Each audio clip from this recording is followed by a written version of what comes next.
അസ്സലാമു അലൈക്കും വറഹ്മത്തുള്ളാഹി വബറകാതുഹു. തൗഹീദിന്റെ ഉള്ളറകളിലൂടെ 9-ാം ഭാഗം. ഏവർക്കും ഹൃദ്യമായ സ്വാഗതം. അള്ളാഹുവിന്റെ ഏകത്വത്തെക്കുറിച്ച് സംസാരിക്കുമ്പോൾ അതിൽ വരാവുന്ന ചില തെറ്റായ വിശ്വാസധാരകളെക്കുറിച്ച് പരാമർശിക്കൽ അനിവാര്യമാണ്. അതിൽ വളരെ പ്രധാനപ്പെട്ടതാണ് ഹുലൂൽ ഇത്തിഹാദ് വാദം. സൃഷ്ടാവ് സൃഷ്ടിയിൽ അവതരിച്ചുകൊണ്ട് സൃഷ്ടിയും സൃഷ്ടാവും ലയിച്ച് ഒന്നാകുന്നു എന്ന വളരെ തെറ്റായ ഒരു വിശ്വാസം. അതുകൊണ്ട് തന്നെ വഹദത്തുൽ വുജൂദ് എന്താണെന്നും അദ്വൈതവാദം എന്ത് എന്നും വളരെ ആഴത്തിൽ പരിശോധിക്കൽ ആവശ്യമാണ്. കാരണം ഇത് വിശ്വാസവുമായി ബന്ധപ്പെട്ട കാര്യമാണ്. ഇബ്നു അതാഇല്ലാഹി സിക്കന്ദരി റഹ്മത്തുള്ളാഹി അലൈഹി നമ്മെ പഠിപ്പിക്കുന്നു, ഒരു സൂഫിയുടെ അള്ളാഹുവിലേക്കുള്ള സഞ്ചാരത്തിൽ അള്ളാഹുവിന്റെ വുജൂദ് അദ്ദേഹത്തിന് ബോധ്യമാകുന്ന 3 തരം ബോധ്യങ്ങൾ മഹാനവറുകൾ നമുക്ക് പറഞ്ഞു തരികയാണ്. ഒന്ന്, ശുആഉൽ ബസീറത്തി, ഉൾക്കാഴ്ചയുടെ കിരണങ്ങൾ. യുഷ്ഹിദുക ഖുർബഹു മിൻക, യുഷ്ഹിദുക നിന്നെ ബോധ്യമാക്കും, നിന്നെ സാക്ഷിയാക്കും. ഖുർബഹു അള്ളാഹുവിന്റെ സാന്നിധ്യത്തെ, മിൻക നിന്നോട് അള്ളാഹു അടുത്തിരിക്കുന്നു എന്ന് നിനക്ക് ബോധ്യമാകും എന്ന്.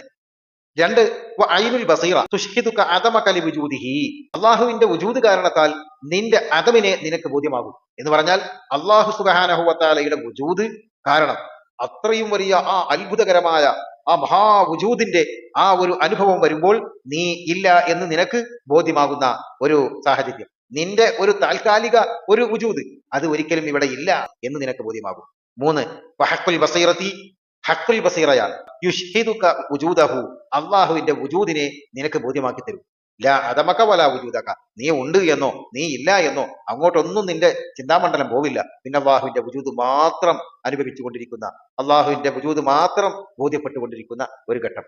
ഇങ്ങനെ അള്ളാഹുവിന്റെ സാന്നിധ്യത്തിന് സാക്ഷിയാകുന്ന ഒരു ഘട്ടവും അള്ളാഹു സുബ്ഹാനഹു വ തആലയുടെ വുജൂദ് കാരണം നിന്റെ ഒരു താൽക്കാലിക വുജൂദ് തന്നെ ഇല്ല എന്ന് നിനക്ക് ബോധ്യമാകുന്ന ഘട്ടവും, അള്ളാഹുവിന്റെ വുജൂദ് മാത്രം നിനക്ക് ബോധ്യമാകുന്ന ഒരു ഘട്ടവും. ഇങ്ങനെ 3 ഘട്ടങ്ങളിലൂടെയാണ് അള്ളാഹുവിന്റെ വുജൂദ് അള്ളാഹുവിലേക്കുള്ള സഞ്ചാരിക്ക് ബോധ്യമാകുന്ന രീതികൾ എന്ന് മഹാനായ ഇബ്നു അതാഇല്ലാഹി സിക്കന്ദരി റഹ്മത്തുള്ളാഹി അലൈഹി വളരെ അസന്ദിഗ്ധമായി പ്രഖ്യാപിക്കുന്നുണ്ട്.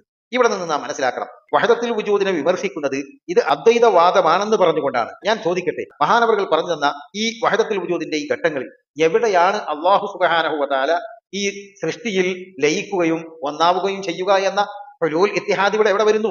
ഒരിക്കലും വരുന്നില്ല. ഹുലൂൽ എന്ന് പറഞ്ഞാൽ അള്ളാഹു സൃഷ്ടിയിൽ ഇറങ്ങുക, ഇത്തിഹാദ് എന്ന് പറഞ്ഞാൽ അങ്ങനെ ഇറങ്ങി ലയിച്ച് ഇത് രണ്ടും വേർപെടുത്താൻ കഴിയാത്ത വിധം ഒന്നാവുക. ഈ പറഞ്ഞ ഹുലൂൽ ഇത്തിഹാദ്, അദ്വൈതവാദം ഈ തൗഹീദിന്റെ 3 ഘട്ടങ്ങളിൽ എവിടെ വരുന്നു? എവിടെയും വരുന്നില്ല. അതുകൊണ്ട് തന്നെ വഹദത്തുൽ വുജൂദിൽ ഒരിക്കലും സൃഷ്ടാവിൽ ഇറങ്ങുകയോ അവതരിക്കുകയോ ഒന്നാവുകയോ ചെയ്യുന്ന ഒരു ഘട്ടവും പരിശുദ്ധ ഇസ്ലാം പഠിപ്പിക്കുന്നില്ല.